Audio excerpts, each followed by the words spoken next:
Media का एक बड़ा हिस्सा खरीद लिया गया है या खामोश कर दिया गया है, डरा दिया गया है। हमारा जो खुशहाल तबका है, हमारा जो नौजवान जो इस मुल्क के लिए बहुत बड़ा एसेट हो सकता है, वो बड़ी तादाद में हमारे मुल्क की सिटीजनशिप को छोड़ रहा है। हुकूमत की कारकर्दगी और कार्रवाई और तरीके पर निगाह रखनी पड़ेगी और गलत ट्रेंड्स को और गलत चीजों को रोकने में आवाम को आगे आना पड़ेगा।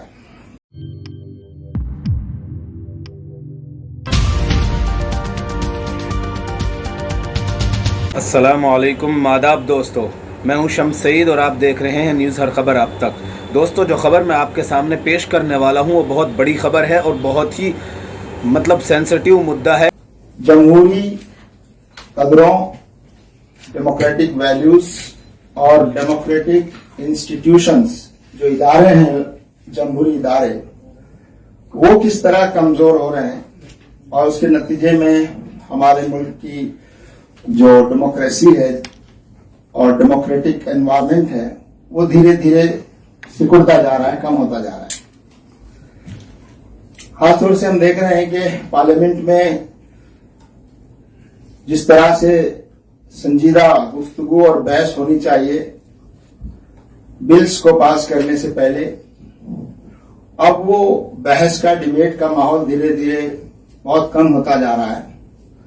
और पार्लियामेंट में हंगामाराई और उसके नतीजे में बार बार एडजमेंट्स और फिर तेजी से बगैर बहस किए हुए बड़े इम्पॉर्टेंट और अहम इश्यूज को बिल की शक्ल में एक्ट्स और बिल पास कर लिए जाते हैं। दूसरा, जो जमहूरी इदारे हैं, जमहूरियत के तहत काम करने वाले इदारे, इंस्टीट्यूशंस, खासतौर से ईडी, इनकम टैक्स, सीबीआई और पुलिस एडमिनिस्ट्रेशन, ये जो इदारे हैं, ये इदारे धीरे धीरे हुकूमत का एक टूल बनते जा रहे हैं। सरकार के हाथों का एक हथियार बनते जा रहे हैं अपने अपोजिशन और अपने विरोधियों को नुकसान पहुंचाने के लिए, दबाने के लिए, और जो आवाजें अपोजिशन की उठती हैं उनको कमजोर करने के लिए, दबाने के लिए। मीडिया का एक बड़ा हिस्सा खरीद लिया गया है या खामोश कर दिया गया है, डरा दिया गया है उसको। लेकिन अभी भी आप जैसे बहुत से हौसलामंद और हिम्मत और हौसले से अपनी हक बात कहने वाले लोग अभी भी मौजूद हैं, लेकिन एक बड़ा हिस्सा मीडिया का वो अपनी जिम्मेदारी से तकरीबन सबकदोश हो गया है और वो एक तरह से हुकूमत की पीआर एजेंसी या हुकूमत के माउथ पीस के तौर पर काम करने लगा है। तो ये तमाम इदारे, हमारी असेंबली और पार्लियामेंट्स और हमारी एग्जीक्यूटिव और इवन हमारी अदालतें भी अब धीरे धीरे लोगों के और पॉलिटिकल दबाव में काम करने लगी हैं। तो ये जो सिचुएशन है हमारे मुल्क की, ये बहुत तशवीशनाक है और मुझे लगता है कि ये तब होता है जब आवाम अपनी जिम्मेदारी से गफलत बरतने लगती है और पॉलिटिकल पार्टी और इख्तिदार में बैठे लोगों को आजाद छोड़ देती है। जमात इस्लामी हिंद ये समझती है और आपके जरिए से ये पैगाम पहुंचाना चाहती है मुल्क की आवाम तक कि मुल्क की आवाम को इस जमहूरियत को बचाने के लिए बेदार रहना पड़ेगा। हुकूमत की कारकर्दगी और कार्रवाई और तरीके पर निगाह रखनी पड़ेगी और गलत ट्रेंड्स को और गलत चीजों को रोकने में आवाम को आगे आना पड़ेगा। दूसरा जो अहम इशू है जो हमने लिया है वो महंगाई और जीएसटी में जो हालिया तब्दीलियां की गई हैं। हम देख रहे हैं कि रिटेल इन्फ्लेशन जो है उसमें जो प्राइस राइज हुआ है उसकी रेट 6% से भी ज्यादा है, जो एक मिनिमम होता है उससे बहुत ज्यादा है। और उसके नतीजे में हम देख रहे हैं कि जो बुनियादी जो हमारी सहूलतें हैं, जरूरत की चीजें हैं, उन पर कीमतों में तेजी से इजाफा बहुत ही करीब मुस्तकबिल में होने वाला है। डीजल और पेट्रोल और दूसरी जो एक्साइज ड्यूटीज जो इस पेट्रोल पर है वो 50% के आसपास है। तो उसके नतीजे में इसके अलावा एक बड़ी तब्दीली पिछले दिनों में जो आई है वो ये है कि जो खाने पीने की जो चीजें हैं, बुनियादी चीजें, फूड ग्रेन्स वगैरह, पहले ब्रांडेड उस पर वो जीएसटी के दायरे में आते थे, अनब्रांडेड जीएसटी के दायरे में नहीं आते थे। अब इन्होंने अनब्रांडेड पैकेज जो पैकेट्स हैं और ग्रेन्स हैं, दूसरी खाने पीने की चीजें हैं, उनको भी जीएसटी के दायरे में लाकर 5% जीएसटी उस पर लगा दिया है, जिसके नतीजे में आम आदमी के लिए, आम इंसानों के लिए, आम शहरियों के लिए हर चीज में कीमतों में इजाफा होगा और इसका फायदा कॉर्पोरेट को, इनडायरेक्टली कॉर्पोरेट को इसका फायदा होगा। हमें मालूम है कि जो बुनियादी चीजों में जो ब्रांडेड पैकेट और पैकेज फूड है वो सिर्फ 10% है मार्केट में, बाकी 90% जो है वो अनब्रांडेड था, जो पहले जीएसटी से फ्री था। अब उस 90% को भी जीएसटी के दायरे में लाया गया है और उसका भार आम लोगों पर भी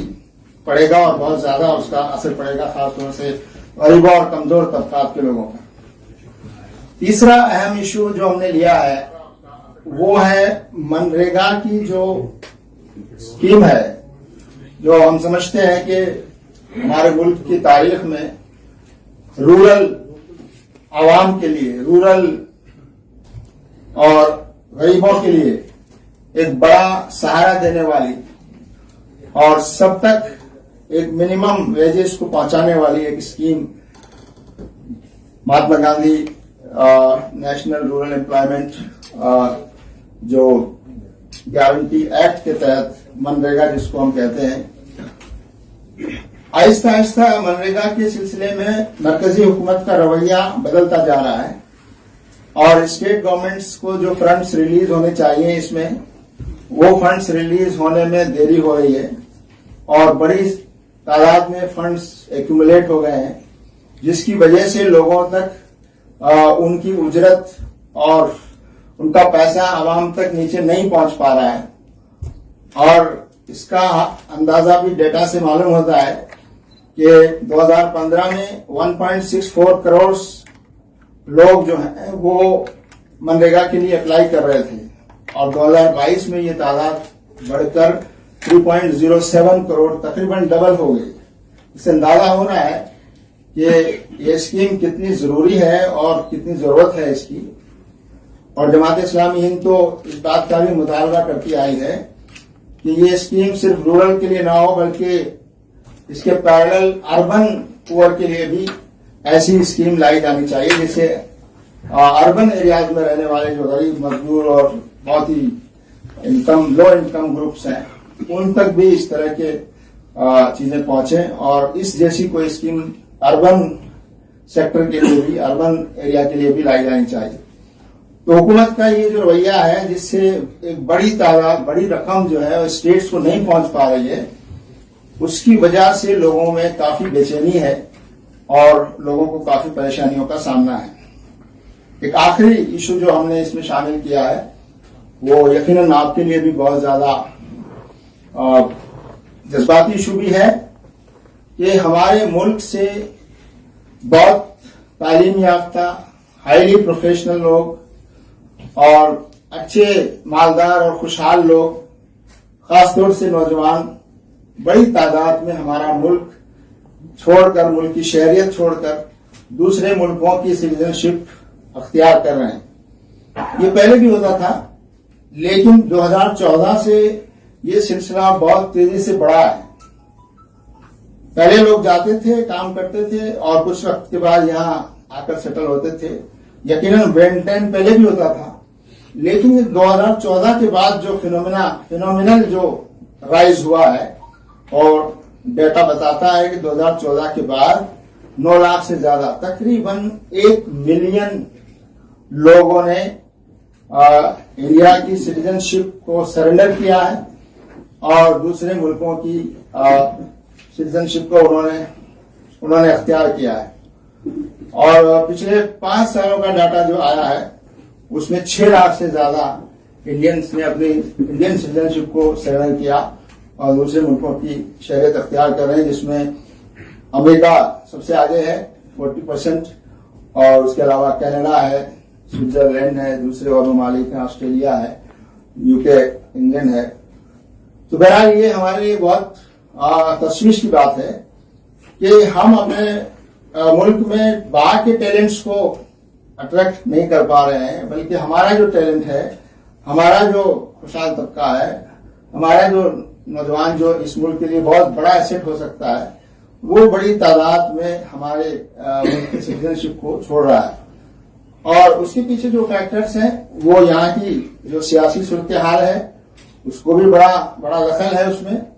और यहाँ जिस तरह डेमोक्रेटिक वैल्यूज और इंस्टीट्यूशंस का जिस तरह से डिके हो रहा है, कमजोर हो रहा है, वो पहलू भी सामने है। और फिर ये नफरत का बढ़ता हुआ माहौल और दूसरी चीजें जिसकी वजह से हमारे मुल्क की तरक्की और हमारी हुकूमत की जो पॉलिसी और रवैया है, ये तमाम फैक्टर उसके लिए जिम्मेदार है। लेकिन 2014 से अब तक ये जो फिनोमिनल राइज हुआ है, तकरीबन 1 मिलियन लोगों ने सिटीजनशिप छोड़ी है, ये हमारे लिए तशवीश की और अफसोस की बात है। और आपके जरिए से हम ये बात हुकूमत को भी पहुंचाना चाहते हैं कि इस सिलसिले में कोई संजीदा कदम जरूर उठाना चाहिए कि हम अपने टैलेंट्स को और अपने ह्यूमन रिसोर्स और एसेट को हम बचा सकें, ताकि इस मुल्क को हम तरक्की और खुशहाली के रास्ते पर ले जा सकें। तो ये चंद बातें थी। अंत में दोस्तों आपसे निवेदन है कि आप हमारे इस चैनल को लाइक करें, शेयर करें और सब्सक्राइब करें, ताकि आपको लेटेस्ट खबरें और अपडेट मिलती रहें। और साथ के साथ आपसे निवेदन है कि हमारे फेसबुक पेज हर खबर आप तक को ज़रूर लाइक और फॉलो करें। और इस खबर में इतना ही, हमें दीजिए इजाज़त। आगे फिर मुलाकात होगी आपसे किसी ऐसी खबर के साथ। तब तक के लिए जय हिंद, धन्यवाद दोस्तों।